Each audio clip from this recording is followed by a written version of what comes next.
This is YANE podcast about biohacking and all things biotech. And today I'm here with a very super uh, ultra special guest, Josie Zayner, founder of the ODIN, and just an amazing person and my bestie. Hi, Joe. Hi, how's it going? It's going. Yeah, And for you? I'm doing great here in Austin. It's about to be summer again, so everything is warming up. We are probably at like, I don't know, 30 C out here now. Maybe Oh like gosh, high that 20s. Yeah, that's already too hot for me. I know it's February.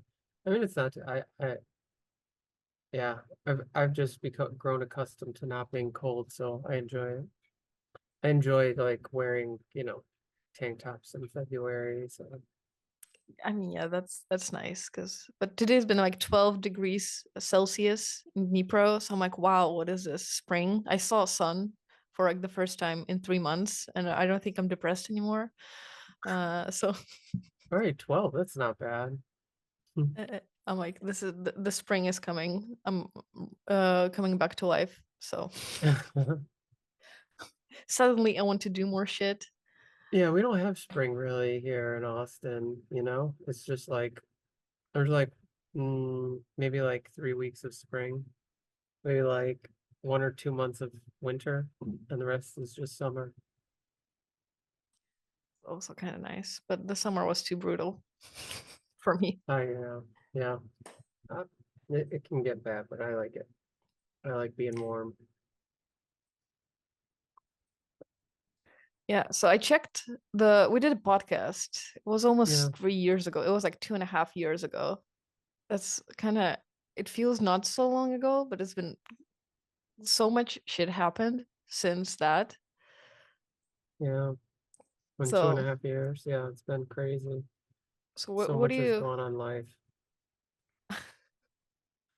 what do you What think have I been up changed? to? Well, what Yeah, has what changed? changed for you in the last two Oh years? gosh.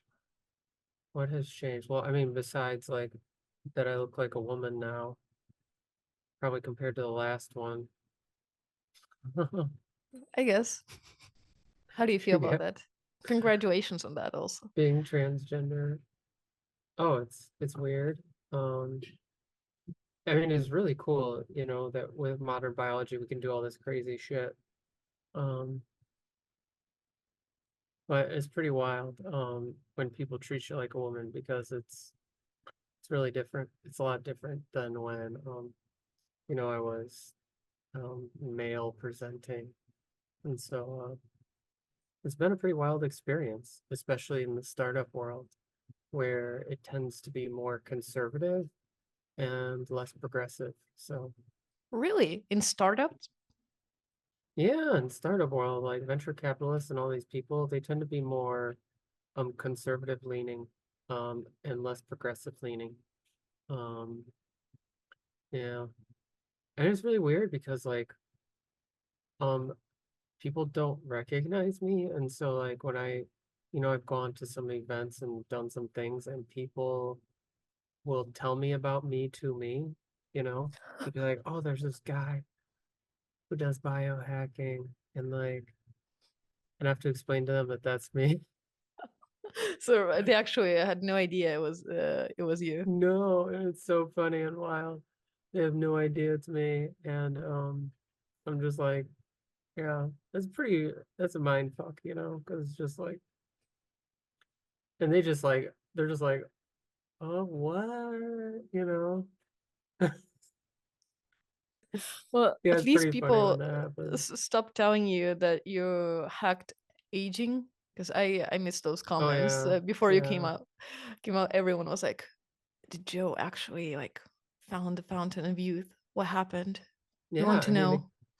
which is funny because, well, I think you've talked trash about Brian Johnson, deservedly so, but Oh, I he did. takes he takes I think some testosterone inhibitors and maybe even estrogen, um, which is funny because like women on average across cultures and animal species tend to live longer than men, or however you want to define it. And so, but like none of these people are willing to admit that, like, if you become transgender, like you'll live longer. And um I just want to see a whole bunch of men start to take female hormones and anti-androgens, and all for longevity. I know, or like when they do like Elon Musk or others that are pretty conservative leaning, and when like Elon Musk was talking shit about non-binary people and transgender people, and then like bro does the most like gender affirming thing and has a like was it a hair transplant. I'm like, dude, this is literally like gender affirming therapy. Oh yeah, for sure. No, it's funny. I mean, all these people are just dumb and bigoted, and it doesn't make any sense, right? And especially because, like, I don't think people really understand sex and gender at all. They think they do, and they pretend like they do, but they really don't. Um, and like, I tend to use gender and sex synonymously because I think gender is for sure just made up, and I think sex is pretty much just made up also. Um, and Because when it comes down to it, sex is just a way to describe a set of secondary sexual characteristics in a human. Um, that's it. It was never meant as like an end all to be all. And even if it was, like, our understanding of what determines sex has changed so much since the idea of sex was originally, put out there. And the fact that people think that like science can't change with modern information is just dumb, right? And it's like we know generally that sex is caused by expression of the SRY gene generally. Like generally we're all default female, right? Everybody is kind of like default female.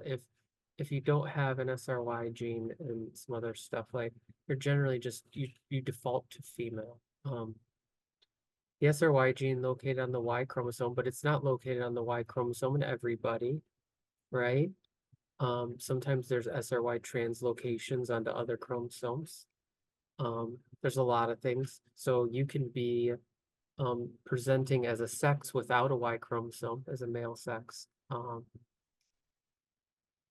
And the fact that like sex comes down to the single gene kind of, and not even a single gene, it comes down to single base pairs in this gene, right? Because if those base pairs are mutated and it causes the gene to be non-functional, then your sex is different.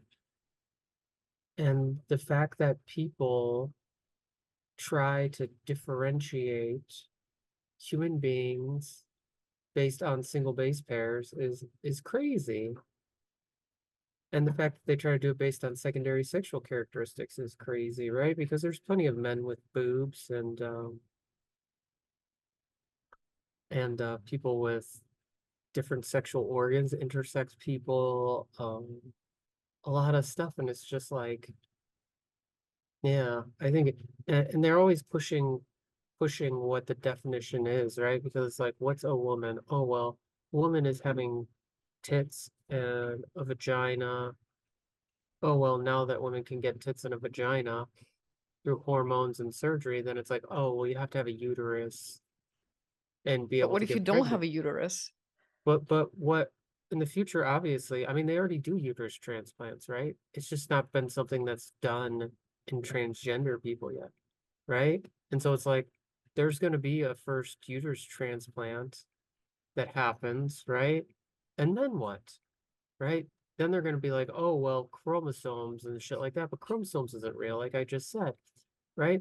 And so it's like, how do you actually define sex, right? If all these things are subject to change and can be modified, right? How do you define sex? And I think people are just bigoted and they try to play it off like they're scientific when they're really not, because they don't understand this stuff at all scientifically on the biochemical genetic level, where it's so malleable. And it's just like, Yeah, and I mean that's the stuff that biohacking has given us, Like I've used hormones bought off the internet. A lot of times they're easier to get access to than hormones because through a medical doctor because I have to go see a medical doctor every like so often and get blood tests and all this stuff. Not saying I don't get blood tests myself, I do. I'm not saying these blood tests even really matter, If I'm at a consistent dosage, it shouldn't matter, but it's just like we should be allowed to change these things easier, and biohacking has definitely given me that ability, that skill, that understanding, that, you know, wherewithal.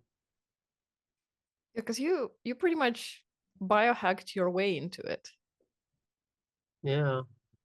When I first started, I started by, ordering hormones off the internet and measuring you know, ordering blood tests for myself and doing a bunch of stuff. And um, yeah, and I think, I think it's been great because it allows me to like do what feels best for me instead of some medical doctor just telling me to do the same thing everybody else does, which doesn't make sense because my metabolism is different, my body is different, and all this other shit.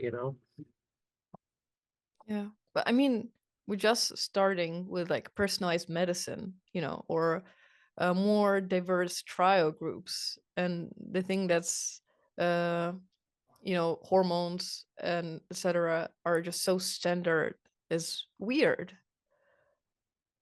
It's just, it doesn't make Yeah, I sense. know. None of this, a lot of medicine doesn't make sense if you actually sit down and think about it. And that's just like, that's one of the big problems with society is like we need more personalization, but capitalism has kind of pushed us to this place where people are just trying to mass produce everything. Yeah. It's like this, I don't know if you heard it, but there's finally a drug for endometriosis. Oh And yeah. it's kind of funny that I have this background because it's like epithelial cells.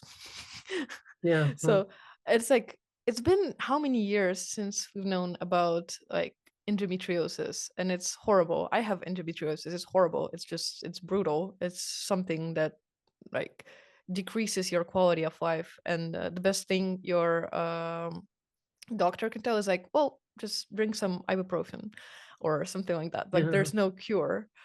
And so they're finally like coming up with a cure for a disease that so many women have, but that just, it's not erectile dysfunction or not something that a man would need. So, just, Yeah. Somebody so reached out to me the other day and was like, all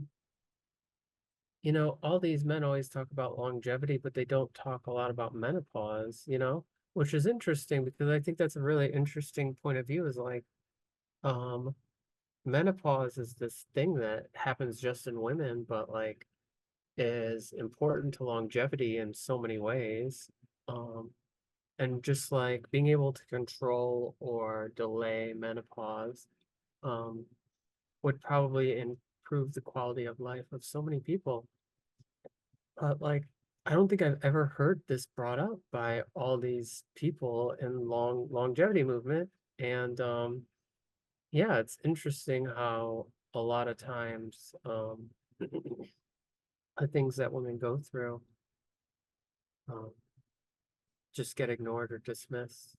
That's one thing that, the more that I present and pass as a woman, I start to see is just like how dismissive people are to me.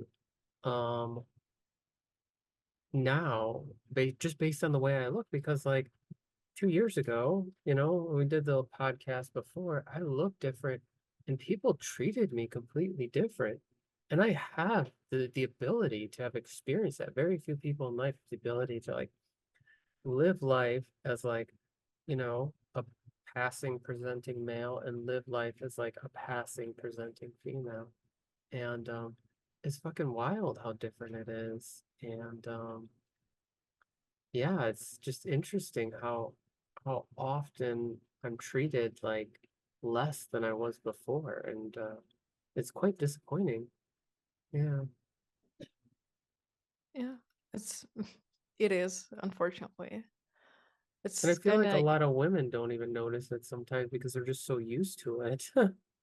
and you just don't know that there's other options. Like you do know you're Yeah. being discriminated because you don't have, you know, an You option never of not being experienced life. discriminated. Yeah. You never experienced life the other way, you know?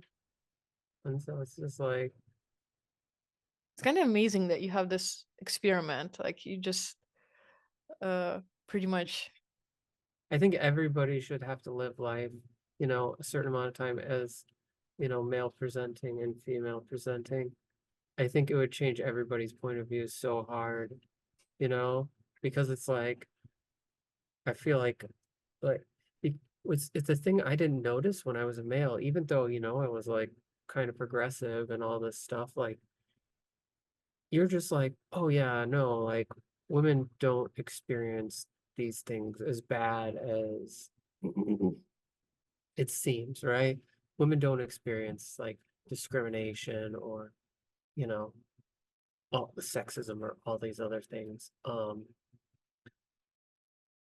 And then you start to experience this stuff and you're just like, holy shit, it's like, wow, all this stuff that I imagined was, just kind of like maybe a little exaggerated, even as a progressive person, totally isn't. And it's wild that like even as a progressive person, my point of view completely changed on this experience. I mean, yeah, you have to feel it for yourself to understand it completely, because you can be very empathetic and understanding. You can be a man and say that you're a feminist, but you just don't know. It's kind of like, well, I have no idea what my mother went through when she was giving birth to me, because I've never given birth. But Yeah. sometimes I'm like, yeah, she's a little dramatic when she's, telling me about Yeah, how it exactly. was. And then I'm like, wait, maybe she's not. I don't know. Yeah. I will find out, or I will not find out. But And I feel like that's the thing is because as a man, you don't experience any of these things, so you have no context for it, right?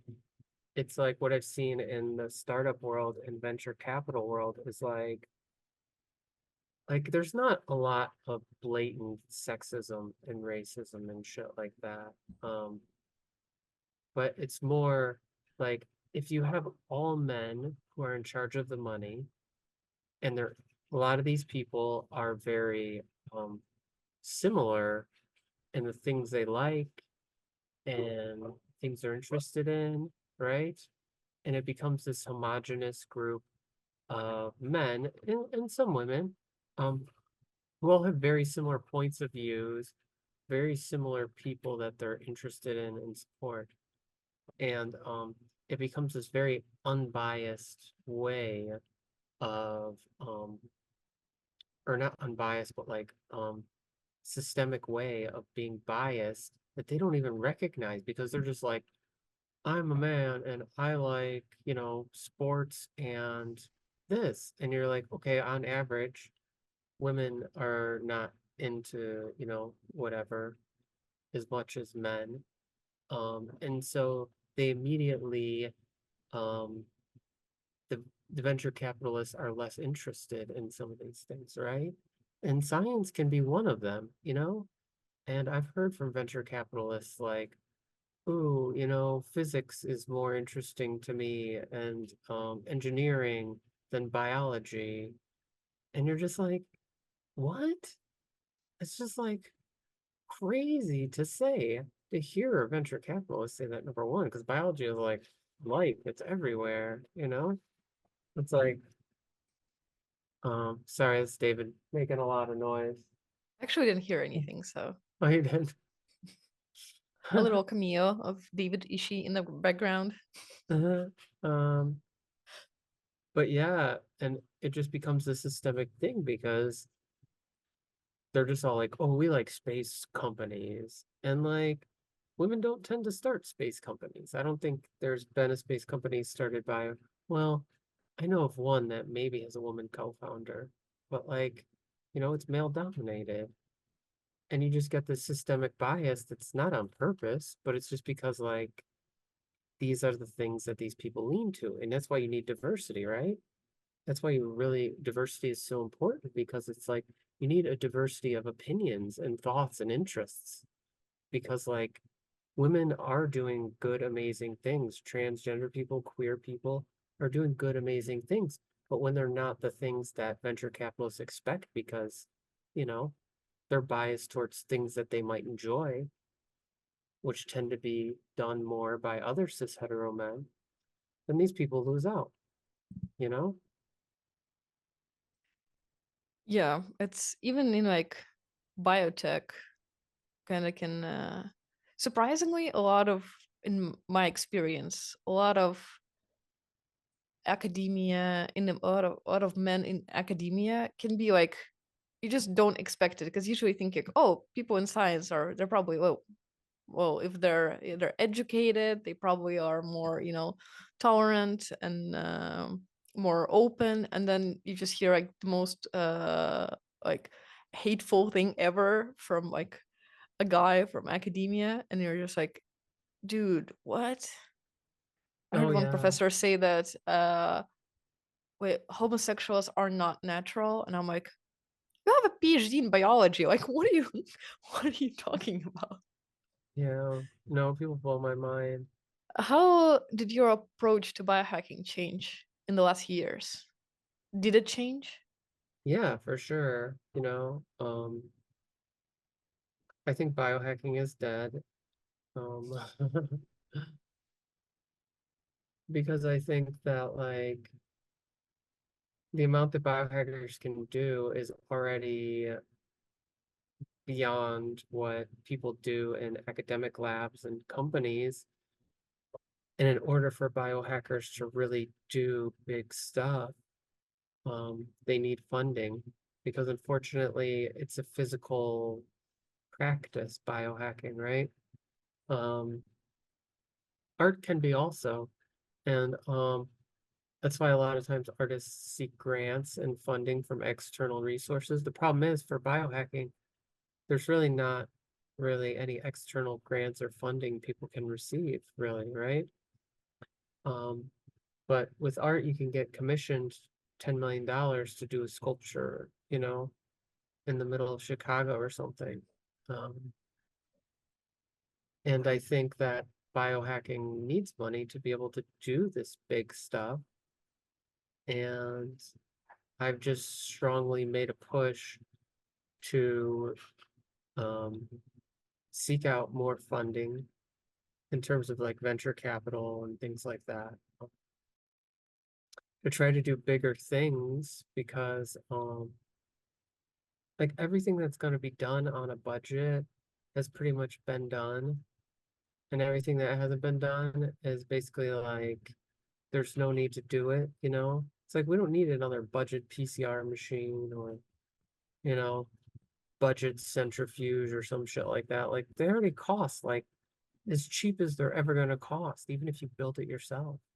Um, and so it's just like, yeah, doing big things is something that in the past year has really become really, really important to me.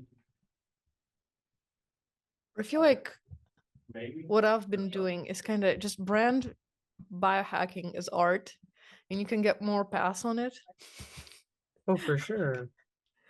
If you're applying for like grants or anything, or you want to like participate somewhere, just like call it art, and people will ask less questions. When if you're doing biohacking and you say it's science, like just call it art.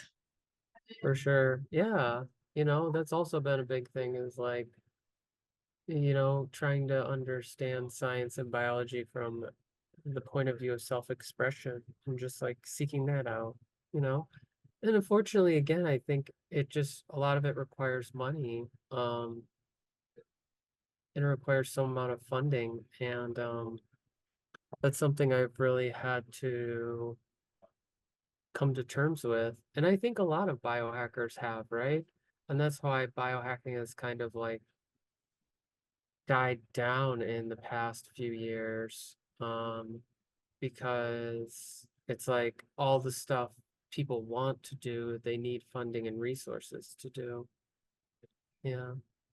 Yeah, and it's a harder jump from doing experiments, or like even you can have great ideas, but this jump from doing DIY projects to like trying to find funding, and this is the hardest thing, because it's soul crushing, it's hard, it's not fun trying to find Sure, but money. I mean, it's just like if you want to do things, right? Like, because everybody wants there to be this like biohacker who, invents a cure for cancer in their garage. And I'm not saying it's not possible. I'm sure people can, but that garage is probably going to be like really well outfitted. It's not going to be like, some garage with, you know, this home built PCR machine and all this other shit, right? Um, and it's like even all the stuff, it's like a single person can't code Facebook, right? And we start to realize that a lot of projects, biohacking projects, actually require more resources, right? If you want to do something big, it requires more people. Like you can't do it all yourself. It requires, you not spending all your time building equipment. So it takes you 50 years to actually do the project, right?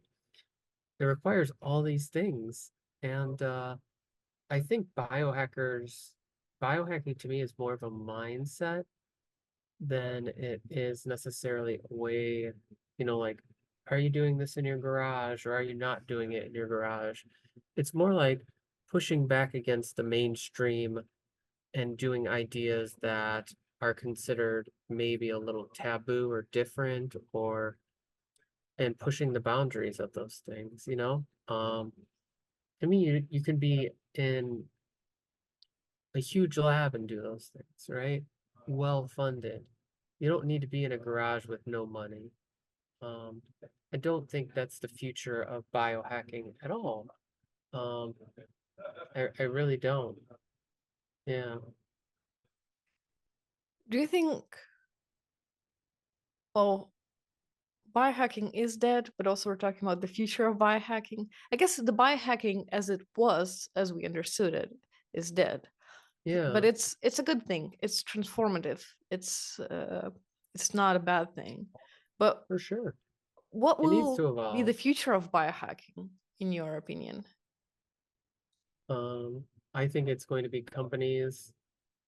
that, biotech companies that do stuff that's not trying to make um therapeutics or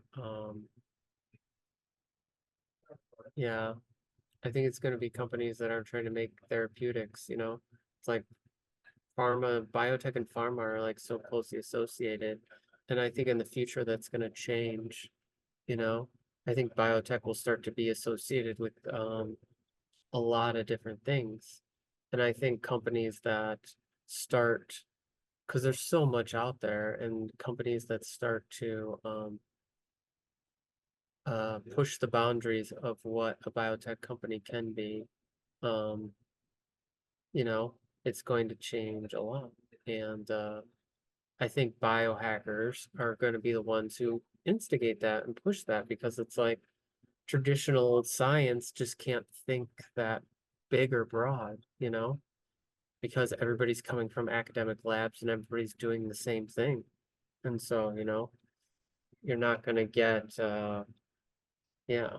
Like last night I was thinking, like artificial intelligence, and people are like, oh, yeah, artificial intelligence is going to be smarter than humans. And I was like, why can't humans, through a variety of biological means, make themselves more smart or more intelligent, right?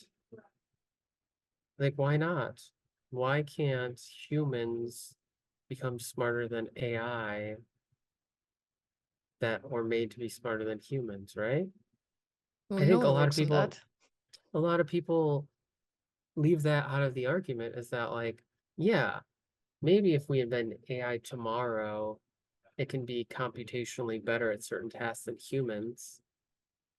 But if there's an arms race between like AI and humans, like why can't humans modify their brain? Not with technological things, with biological things. Like why can't I have like a brain, two two brains, right? Why can't I have like an enlarged brain? Why can't my brain have new organs that have different functions that give me the ability to think new things, right?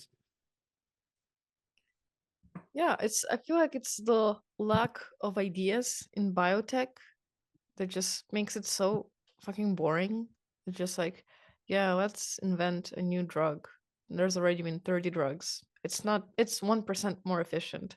So we need Oh yeah. $3 billion for I mean, it's R&D. capitalism, right? Capitalism drives these processes, and venture capitalism should fund this shit because it's like everybody's just interested in making more money, which I get, like money, we all need money to survive, and making more money is fine. And like as a business, you need to make money to be able to pay people and things like that. But it's like the sole purpose of a company shouldn't just be to make more money, right?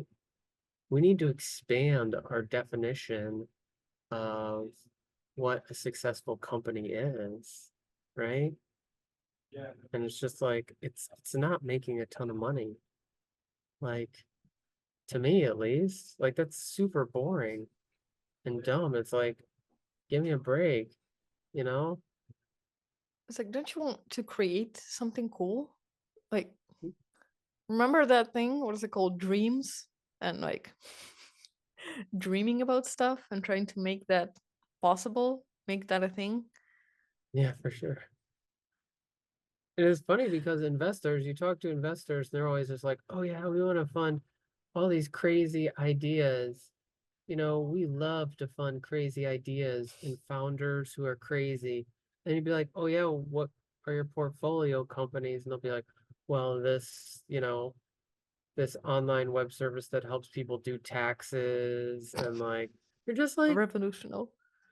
you're just like, give me a break, like, and I get it. People aren't getting a lot of pitches from like crazy companies and shit like that. But also like when they do get pitches from crazy companies, they are not trying to invest in them, right? And that's the crazy thing. It's just like, yeah, it's Yeah, no, that's so disappointing. it is. I feel like it needs to change. And probably biohacking can be helpful to kind of shift this because I'm just even the with like tech world, if we're talking about computers, it become boring. Like the tech, phones, laptops, they just all look the same. They do the same thing. There's not much innovation in there. Oh yeah, for sure. And I think it's like that's the one benefit of biohacking is it can evolve and evolve fast, right? Because it's not such a when I started getting into biohacking and started to become somebody who was like a leader in the biohacking movement, people are always like, well, you need to organize and you need to do all this stuff and you need to create structure and hierarchy and all this shit. And some people tried to in the early days of biohacking. Um, there were a couple people who really tried to like own and control biohacking, but it didn't really work out. It worked out for a little bit, but then everybody just kind of like went and did their own thing. Um, and that was the whole like DIY bio versus biohacking thing. And the thing is that like I was always really against that, even when I was, one of the most prominent figures for many years, or still am, because it's just like that removes its ability to evolve and change and it causes it to be controlled. And right now, biohacking is just this like shapeless like thing, and I don't even like the term biohacking anymore. It's been co-opted by all these, you know, health gurus Oh yeah, drinking olive oil and shit. And it's like, you for know, $75 a bottle. I know, and I tried to switch it to like genetic biohacking, but I think even that, and I think um, it needs its own terminology, I think, at this point in time, of what it is and what people are doing, because I think, yeah, people like Brian Johnson have totally co-opted the whole biohacking term, by measuring their nighttime erections and not really doing anything interesting. Yeah, like I had to prepare for the podcast about Brian Johnson. Like the amount of information I had to learn that I didn't want to learn, because I'm just like trying to. Usually, I'm trying when I hear about people like that. I'm trying. I just don't want to know anything. I don't want to hear anything. Just I don't want to get disappointed. And then I had to do this research. I And it's wish I just didn't like, know give me that. a break, like my grandpa's like 98 right now, and my grandma is, like, I don't know, 93 or 94. And my grandpa's eating like a steak every day for the past 50 years. My grandma's Italian, so cooks Italian food and all this stuff. And all she's been eating, all they've been eating is just, pasta and bread and meat, meatballs and steak and Italian sausage and, cannolis and eclair, like, and it's just like what Brian Johnson is doing. I like, I understand his thought process, but I think he's going about it all the wrong way, right? Because like I don't think by just there's no animal. Like the reason biology is so cool is because it can take a diverse array of inputs and turn it into an output, right? Like you can take a seed from the same tree, multiple seeds and plant them, and they'll all grow up into trees that look very similar. Not identical, right? Because they've experienced different things and they experience different inputs. Um, But it's like that's what makes biology cool is that like you don't need to fucking eat seeds, quinoa, raw broccoli. I don't even 100 know. supplements a day. Yeah, it's like the body has evolved along natural processes of what we consume and do. And it's evolved to like, absorb and fluctuate in between those levels, right? And it's like, I don't think the answer is going to be have the strictest life known to human beings, all for an extra, 6 months of life, right? It's like, especially when there's people who are not, and it's like all the people who have lived the longest, they always do interviews with these people. You find them online, and none of them are ever like, all I did was eat olive oil and, you know, no, it's the most diverse array of people you've ever seen. And usually they just live normal lives and ate normal things. Yeah, they drink beer, drink wine, smoke. Yeah. Eat fatty foods and all this other stuff. And I think like there's some amount that we have control over, and I think there's some amount that we don't. And just due to our genetics and stuff like that. But it's just like, yeah, I don't know. People like Brian, it's just like, he's definitely trying to start a cult for sure, which is Sell just olive like, oil. yeah, I mean, like he's compared himself to like Jesus and Gandhi and like all. It's like fucking selling Is he, olive oil, man. Come on, like wait, he's like trying to become the new Kanye. I think so. I mean, I think with social media, people who have a lot of resources and reach, it tends to turn them into crazy egomaniacs and like You know, you look at Elon Musk and Kanye and people like Brian Johnson and others, and it's just like fucking social media and shit, you know? We need a woman like that. We need like a representative, No, we need a woman who's not crazy like that, but who's like in almost any control, other any woman. popular. So yeah, you know, I think women don't have to be like men to succeed. I think women can be different, and I think that's the cool thing, you know, is just like nighttime erections. It's like give a break. This just sounds like I mean, obviously it's a whole marketing stunt, and he hired a marketing team to like help him do all this stuff and brand and promote and all this shit, you know? Because it's just like it just smells so um like contrived, you know? Yeah, absolutely. It's just After I like, published my podcast, he injected Botox in his penis, and I'm like, yeah, I come know it on. doesn't make any sense. It's like this person is just doing it for the headlines now, you know? I mean, they always were. I knew Brian a long time ago. Way before any of this stuff. Before the pandemic.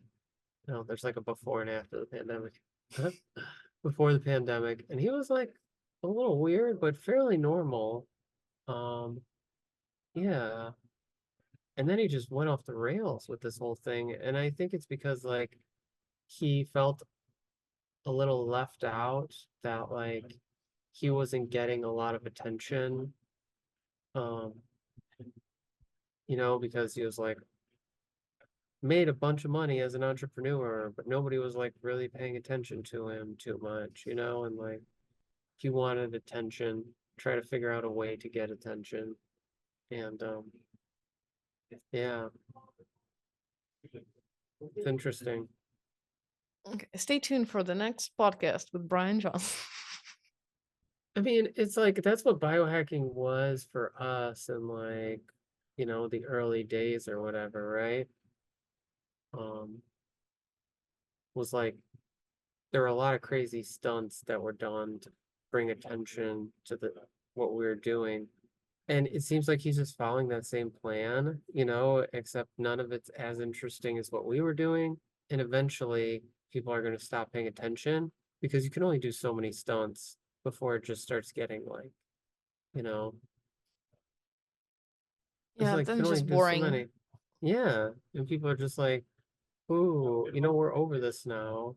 You know, we want to see it's like colossal. That's what they're running into now. Also, I don't know if you know colossal biosciences. The people who are going to resurrect the woolly mammoth.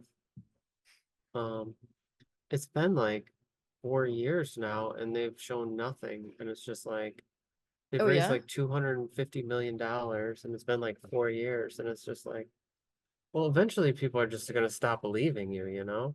Um, Do you believe them? I'm friends with the CEO, Ben, and I know they're working. I think their problem is like Ben doesn't know that much about biotech. He's not a biotech person. And they've hired a bunch of scientists, academic scientists who are just doing academic science work. Um, and it's just like I think that's not what you need. Like you need people who just are trying to solve problems and get things done, not like understand on a deep level how uteruses work, you know? Not to say we don't need to understand that, we do, but like if you're building a company and a product, it's like who gives a shit? You know? Just make your product, make your thing work. Doesn't matter if you understand it or not, you know? What do you think is the hardest thing about your work? Um, Convincing people that it's actually real or possible. Yeah, it's really hard, you know, because I think you can tell anybody in my circle of people, entrepreneurs and investors, and you can tell anybody anything about like tech and AI and everybody will believe you. But once it's biotech, people immediately are just like, I don't understand this. This is too complicated for me. Um, and it's just like I'll tell them about things I've worked on or I'm working on that I would imagine anybody would just be super excited about, and they're just kind of like, you know, a lot of people just have this like confused, dumb look on their face, and I'm just like, it's really unfortunate, because there's people claiming that they like made AI like sentient, and nobody doubts that, but like the moment I say that like, you know, I can genetically engineer something, people are just like, I don't know, seems suspicious. Yeah, it's I feel like it's just lack of education, because like we're you don't have like, yeah, of course those who invest in AI, they don't necessarily understand how the AI works or like what's the process behind it, but they can kind of, I mean, understand the tech because they have a phone, they use social media, like Yeah, for sure. stuff More like that. And with exposure to it. biotech is just so feels distant Yeah, from the it's more consumer. insular. Yeah, for sure. It's just like that's what I've learned is just like part of the problem of biotech is just like investors are not exposed to enough biotech. And so a lot of investors are just kind of like, oh, we don't want to invest because we don't understand this, you know? And it's like that's such a dumb reason to not invest, you know? It's like find somebody who can help you understand it. Or like you should understand this stuff. It's one of the most important technologies the world has ever seen, right? Like, but Kind it's like of, yeah, yeah, sorry. no, go. Kind of leads to the question of how can we as biohackers, although yeah, I'm kind of tired of this word too, how can we as biohackers make more impact? Because like I do don't we are know. like, are we supposed to do that? Like to just bring more attention to biotech?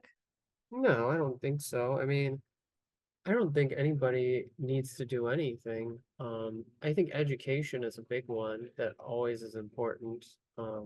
People need to be educated, whether they're investors or whoever. It's such a big thing.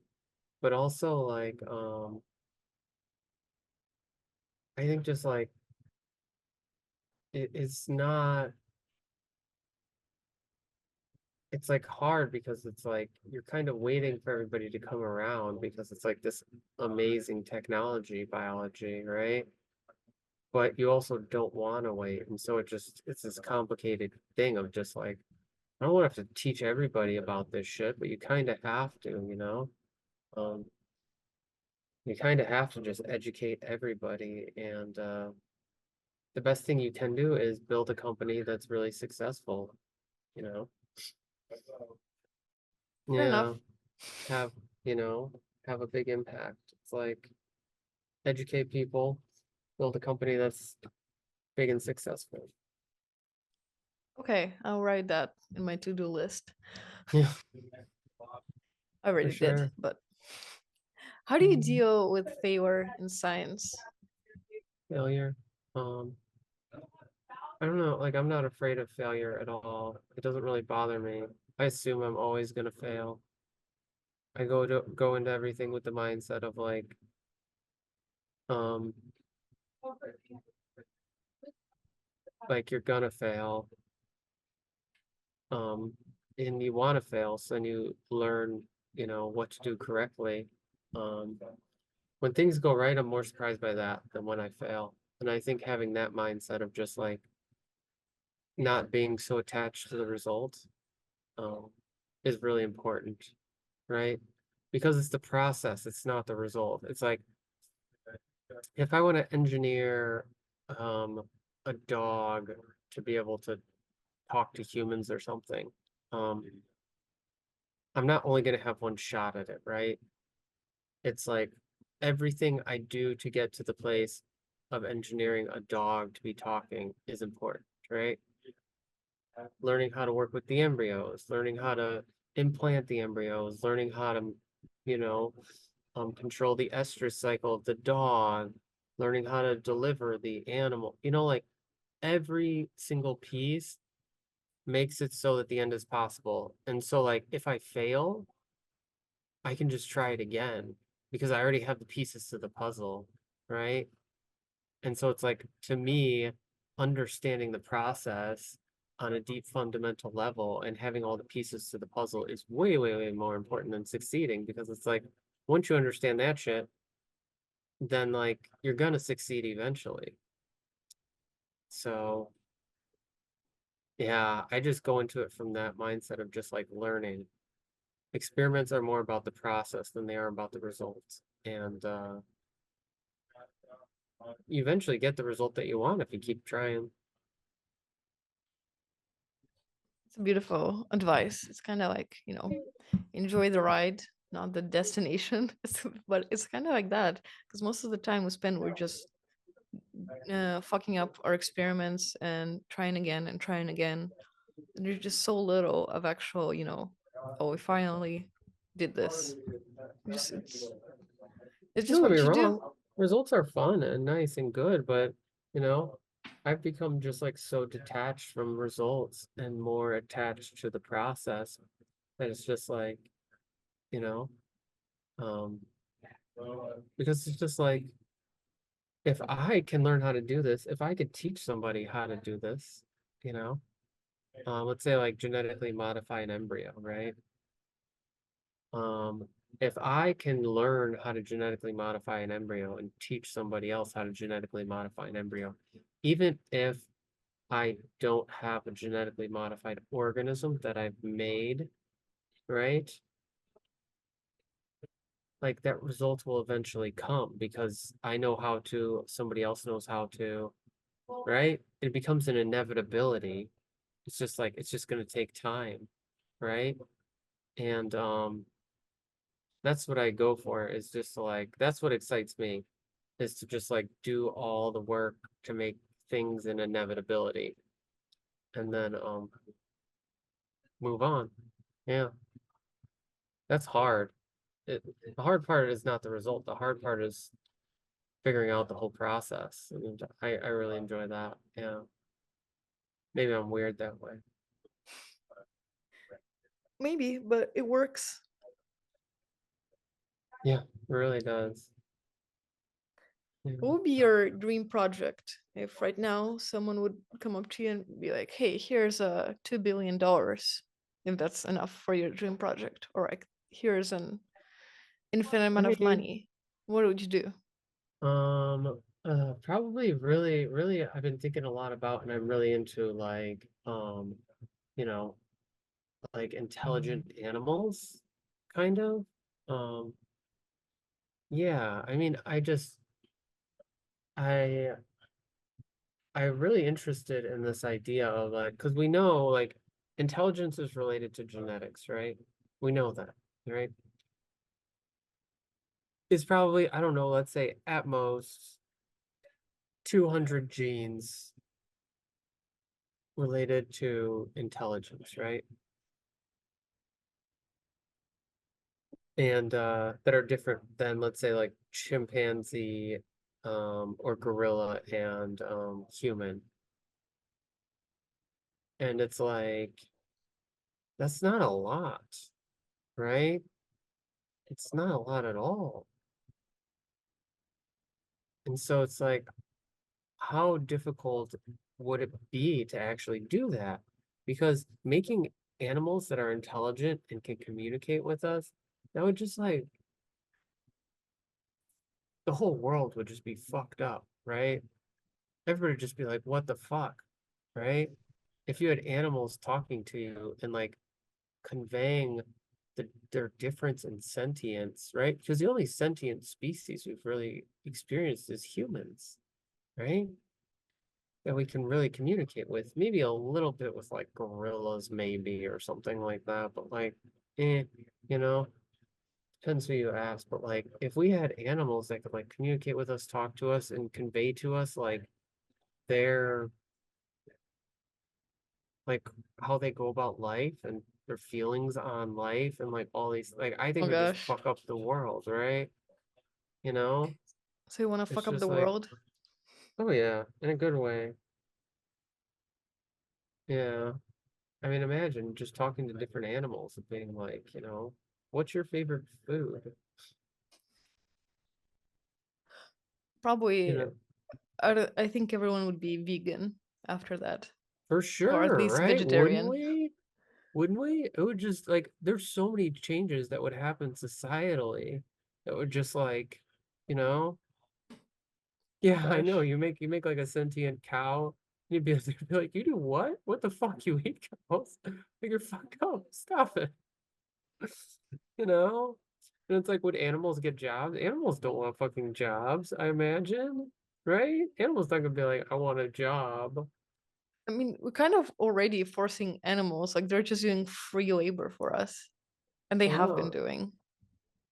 It would just be so interesting just to see their societal structure, how they'd build their own societal structure, if it could even integrate with the human societal structure, right? And like just like the effect that would have on the world, it would just be so wild. Way more, I think, profound than artificial intelligence.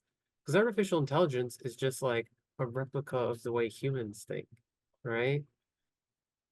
Yeah. It's not like a new way of experiencing the world and society and all these things where I think each animal that we know of, it's like you talk to birds and shit. I'm sure they experience the world and society is completely different than Just like a full dogs or Disney. cows or, and it's just like it'd be so profound. And I think it's worth investing way more money in than fucking like longevity and living longer, because it's like I think that's a dumb, foolish, rich, you know, I'll refrain from being derogatory, but a rich person's quest. It's kind of pointless right now because it's like you're all gonna fucking die of cancer, right? Like even if you live to be 200, you're all gonna die of cancer like before you even hit 100, you know? You know, what's It's just what's the the way it point? is. It's just like it is the way it is. I know people are just like aging's a disease, and it's just like shut the fuck up, you know? I think capitalism is a disease. Oh yeah, for sure. Same. Yeah. I mean, that's also what it would destroy, like animals, sentient animals would destroy capitalism. Because it would just be like they probably wouldn't want to work, Do you you? know? No, So- And so it's just like, yeah, a whole different societal structure would have to be set up. It's just like, yeah, it'd be wild. So sentient animals for sure is up there. Okay, that's a good one. I like that one. Like I would actually want this to be a thing. I know, Kind of don't want right? to know what my dog thinks of me. That's kind of like, first of all, the things she's seen and like what she knows. Like, can you Oh imagine, like, just man. like if you make sentient animals, like all of your animals that like you live with, they know everything about you. Oh yeah, for sure. So you're just like doing some social hacking and just like get into your cat's mind, discover all Yeah. the secrets. Yeah, I think, people are aiming too low and it's just like and I think artificial intelligence is just like so boring and aiming so low. It's like, let's make artists work, reproductions of artists work. It's like that's the best thing AI can do, It's like, ooh, Thanks. wow, I'm so impressed. Like, wow, you can make shitty art cheaper, It's like way Oh, to I can't commoditize stand something. AI art.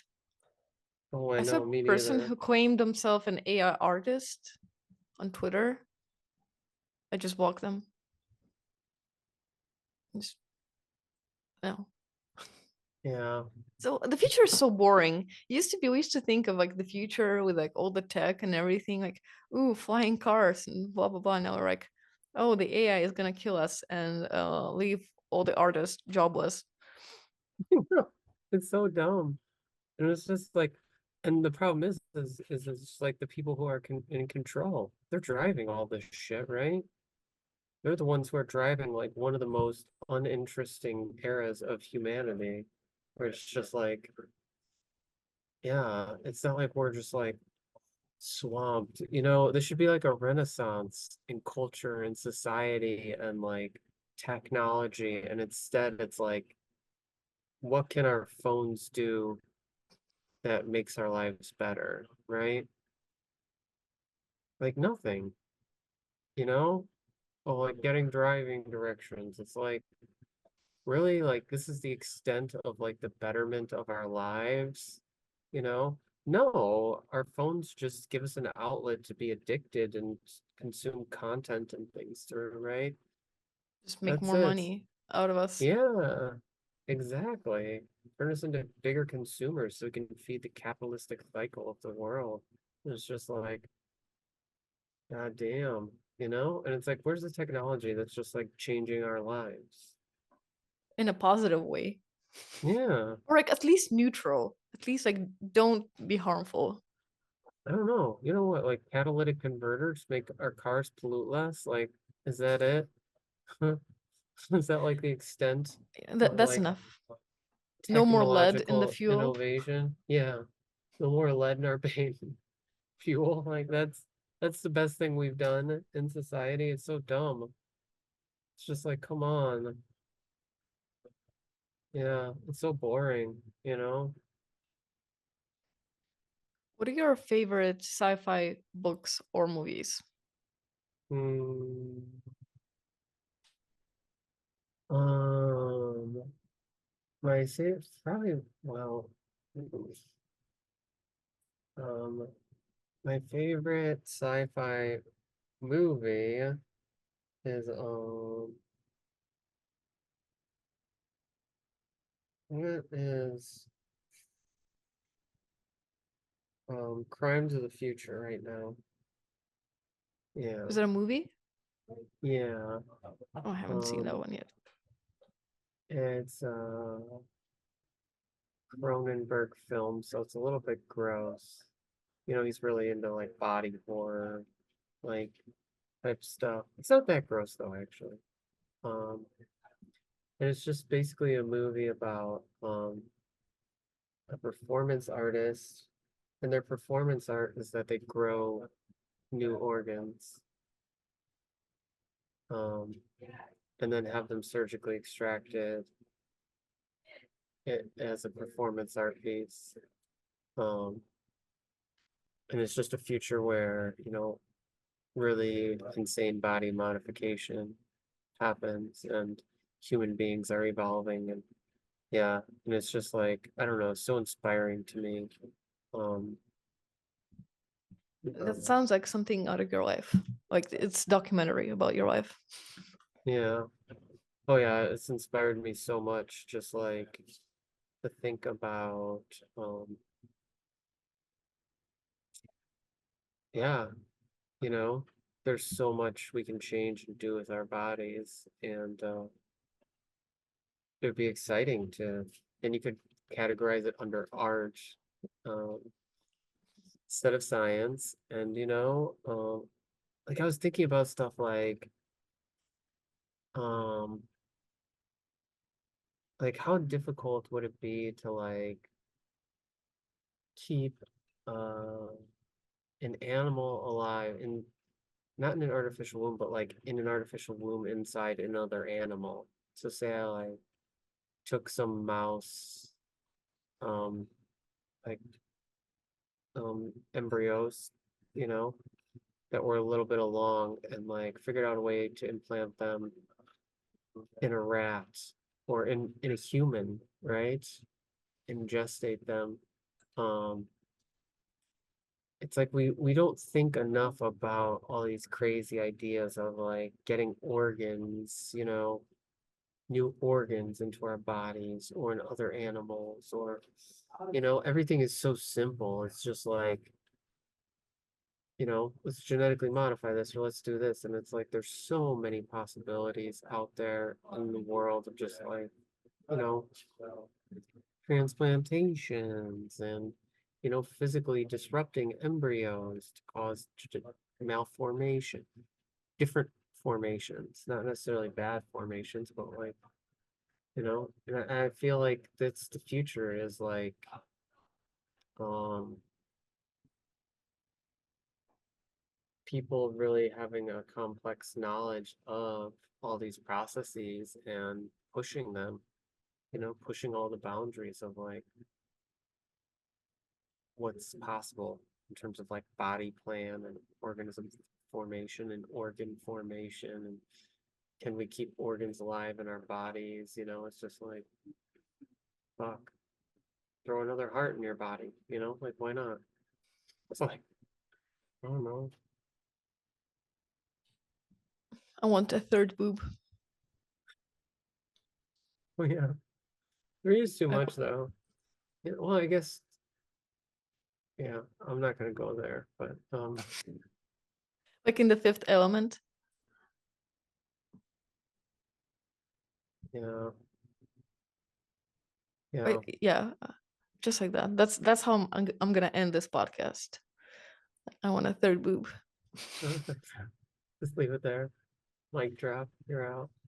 No, but it's cool. And I mean, that's one of the cool things about being transgender is that like you do get to mess with this stuff. Like, you know, you really do get to like change your body and it's super cool. It's one of the coolest things ever. And I think people don't understand that like transgender rights aren't just for transgender people because it's all about body autonomy and like the same people who are like I don't like the way I look.